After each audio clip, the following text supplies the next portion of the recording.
Hi friends, నమస్తే. ఇల్లు శుభ్రం ఎలా చేసుకుంటారండి మీరు? నేనైతే చూడండి చాలా మంచిది.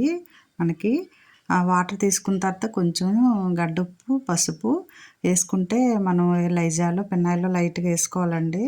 అలాగ వేసుకొని శుభ్రం చేసుకుంటే మంచిగా ఉంటుంది. ఇల్లు క్లీన్ అవ్వడమే కాదు, చాలా ఆరోగ్యం అండి మనకి కూడాను.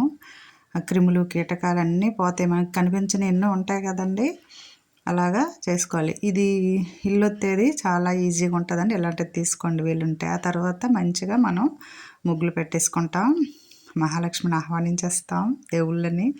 ఇలాగా పూజా గది మంచిగా ఇలాగ పువ్వులతో అలంకరించుకుంటాం. అమ్మవారికి మా అమ్మ ఉంటుంది కదండి, తులసమ్మకి. అలాగా పూజ చేసుకుంటే ఎంతో మనకి సంతృప్తిని, ఆరోగ్యాన్ని, ఐశ్వర్యాన్ని ఇస్తుంది. ఇంతకంటే ఇంకేముంటుందండి మనకి. ఓకే అండి, ఇలా చేసేయండి.